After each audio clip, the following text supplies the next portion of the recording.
मैं MD sir से अनुरोध करूंगा कि वो मंच पर आए और 15 अगस्त पर अपने विचार व्यक्त करें और हम सभी को धन्यवाद और जितने भी परिवार के लोग आए हैं उनको धन्यवाद दीजिए जो यहाँ पर पधारे हैं। प्रिय साथियों, उपस्थित परिवारजनों एवं प्यारे बच्चों, वंदे मातरम और मेरा सादर नमस्कार सबको। आज भारत के 80वें स्वतंत्रता दिवस की पूर्व संध्या पर आपसे बात करते हुए मुझे हार्दिक प्रसन्नता हो रही है। आप सभी को स्वतंत्रता दिवस की हार्दिक बधाइयां एवं अनेक शुभकामनाएं रहे हैं और विकसित भारत की संकल्पना को साकार करने का सपना लेकर आगे बढ़ रहे हैं।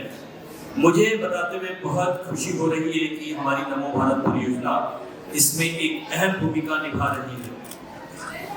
22 फरवरी को माननीय प्रधानमंत्री जी द्वारा संपूर्ण दिल्ली मेरठ नमो भारत कॉरिडोर तथा मेरठ मेट्रो का उद्घाटन किया गया था।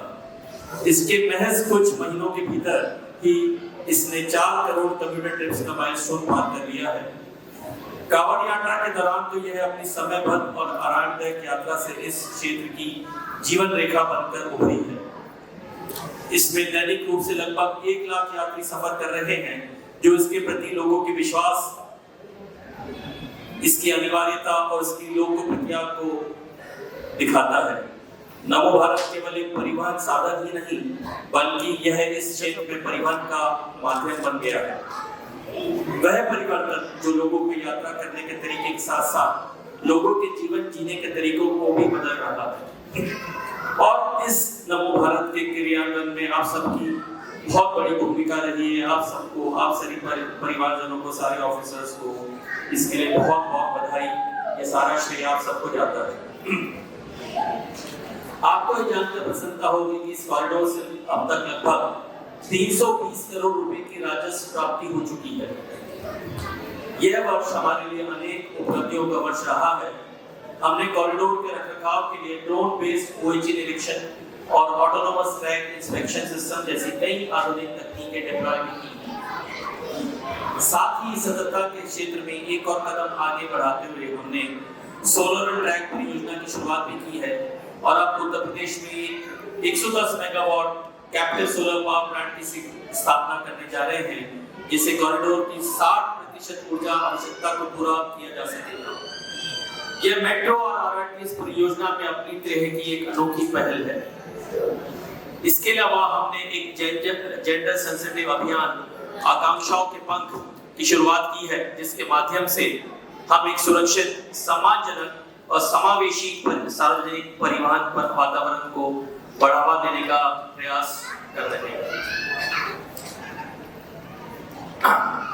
हमें उम्मीद है कि अन्य नमो भारत कॉरिडोर्स दिल्ली एसएनबी अलवर, दिल्ली पानीपत करनाल के लिए भी जल्दी अनुमोदन प्राप्त हो जाएगा।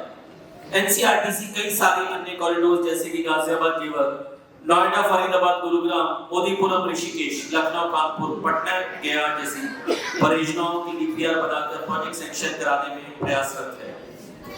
नमो भारत कॉरिडोर से राष्ट्रीय राजधानी दिल्ली और मेरठ आज तेज और निर्बाध रूप से जुड़ गए हैं। इन दोनों शहरों का देश की स्वतंत्रता की यात्रा से भी गहरा संबंध है। 1857 में मेरठ में जो क्रांति की चिंगारी भड़की थी, वो आगे चलकर एक ऐसी आग में बदल गई जिसने अंग्रेज सत्ता को भस्म कर दिया और दिल्ली के लाल किले पर भारत का अपना तिरंगा फहराया गया। आज जब हम स्वतंत्रता का उत्सव मना रहे हैं, हमें उन वीरों को नमन करना चाहिए जिनके कारण हमें आजादी मिली थी। साथ ही इस स्वतंत्रता के महत्व को समझते हुए अपनी पूरी निष्ठा एवं कर्तव्य से अपने देश का मान बढ़ाने के लिए दृढ़ प्रतिज्ञाबद्ध रहना चाहिए। हमारी कोशिश होनी चाहिए कि देश प्रेम केवल एक दिन के लिए हैशटैग न रहकर हमारे दैनिक जीवन का मंत्र हो और हिस्सा बन जाए। स्वतंत्रता दिवस के अवसर पर आजादी के प्रतीक अपने राष्ट्रीय ध्वज तिरंगे का जिक्र करना भी बहुत जरूरी है। तिरंगे के पीछे करोड़ों नागरिकों की देशप्रेम की भावनाएं छुपी हैं। हमारा राष्ट्रीय गीत वंदे मातरम स्वतंत्रता आंदोलन के दौरान जन जन का स्वर बन गया था और आजादी के मतवालों का गान बन गया था। हम सभी का यह कर्तव्य है कि हम अपने तिरंगे का पूरा सम्मान करें और सुजलाम सुफलाम मलयज शीतलाम शस्य श्यामलाम, धरती का भी सम्मान करते हुए तन मन और धन से पल्लवित और पुष्पित रखें। साथ ही माननीय प्रधानमंत्री जी के हर घर तिरंगा अभियान को सफल बनाते हुए अपने घरों पर भी पूरे सम्मान के साथ तिरंगा फहराएं। साथ साथ हम सबको मिलकर यह प्रण लेना चाहिए कि हम पूरे जोशो खरोश के साथ अपनी अपनी ड्यूटी में तत्पर रहकर एनसीईआरटी और देश का नाम रोशन करेंगे। मैं आप सभी को पुनः एक बार स्वतंत्रता दिवस की हार्दिक बधाई देता हूं। धन्यवाद। जय हिंद।